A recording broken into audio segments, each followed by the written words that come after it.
लड़की को साफ पता था कि लड़का उसके जज्बातों से खेल रहा है, फिर भी उसने उसका प्रपोजल स्वीकार कर लिया। यह देखकर उसकी प्रतिद्वंद्वी लड़की मन ही मन बहुत खुश हुई, क्योंकि वह लड़की पढ़ाई में बेहद तेज थी और हर परीक्षा में पहला स्थान हासिल करती थी, जबकि उसकी प्रतिद्वंद्वी हमेशा दूसरे नंबर पर आती थी। यही बात उसे अंदर ही अंदर जलाती थी। वह अक्सर अपने दोस्तों को साथ लेकर लड़की को तंग करती और चेतावनी देती कि अगली बार फिर से टॉप करने की कोशिश मत करना, लेकिन लड़की ने उसकी बात को पूरी तरह नजरअंदाज कर दिया। उसने उल्टा उसका मजाक उड़ाते हुए कहा कि अगली बार भी वही पहला स्थान हासिल करेगी। यह सुनकर प्रतिद्वंद्वी और ज्यादा गुस्से में आ गई। लड़की को बर्बाद करने के लिए उसने अपने बॉयफ्रेंड को उसके करीब जाने और भावनात्मक रूप से धोखा देने का आदेश दिया, लेकिन लड़की ने उनकी पूरी साजिश पहले ही सुन ली थी। उसने इस योजना को एक खेल की तरह लिया और तय किया कि वह भी उनके साथ यह खेल खेलेगी। जल्द ही लड़के ने अपना प्लान शुरू किया। उसने जानबूझकर बास्केटबॉल लड़की पर फेंकी, फिर नकली चिंता दिखाते हुए पूछा कि उसे चोट तो नहीं लगी। लड़की समझ गई कि यह हादसा नहीं था, इसलिए उसने झूठ बोल दिया कि उसके पैर में चोट लग गई है और उसे इन्फर्मरी ले चलने को कहा। उस दिन के बाद लड़का जानबूझकर उससे बार बार टकराने लगा और उसकी बहुत देखभाल करने लगा। लड़की भी शांति से उसका ध्यान और प्यार स्वीकार करती रही, क्योंकि लड़का दिखने में काफी आकर्षक था। एक दिन लड़के को लगा कि सही समय आ गया है, इसलिए उसने आधिकारिक तौर पर अपने प्यार का इजहार कर दिया। लड़की ने तुरंत रिश्ता स्वीकार कर लिया, क्योंकि वह पहले ही तय कर चुकी थी कि इस खेल में पूरा साथ देगी। रिश्ता शुरू होने के बाद लड़का उसे इंटरनेट कैफे ले जाकर गेम खेलने लगा। उसने देखा कि लड़की शोरगुल वाले माहौल में भी मन लगाकर पढ़ाई कर रही है। गुस्से में उसने उसकी टेस्ट कॉपियां फेंक दी और उसे पढ़ाई छोड़कर उसके साथ समय बर्बाद करने के लिए उकसाया। लड़की ने हामी भर दी, लेकिन उसने एक शर्त रखी। वह अकेले नुकसान नहीं उठाना चाहती थी, इसलिए उसने लड़के से कहा कि पहले उसे किस करना होगा। लड़का थोड़ा हिचकिचाया। यह देखकर लड़की जाने के लिए मुड़ी, लेकिन लड़के ने तुरंत उसका हाथ पकड़कर उसे रोक लिया। कुछ समय बाद शिक्षक ने परीक्षा के नतीजे घोषित किए। इस बार प्रतिद्वंद्वी लड़की पहला स्थान हासिल कर चुकी थी। क्लास टीचर लड़की के पास आई और उसकी खराब रैंक के लिए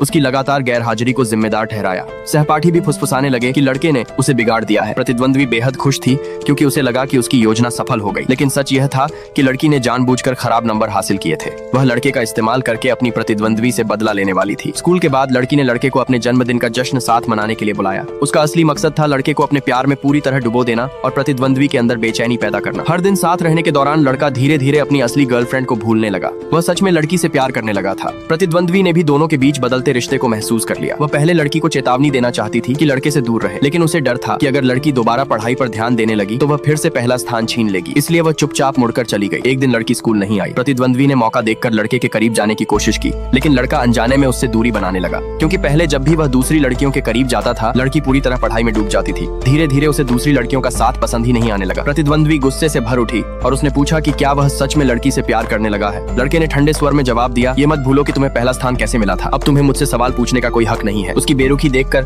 प्रतिद्वंद्वी का दिल टूट गया। वहीं लड़की दूर चुपकर दोनों के रिश्ते को टूटते हुए देखकर बेहद संतुष्ट थी, क्योंकि उसका बदला अभी सिर्फ शुरू हुआ था।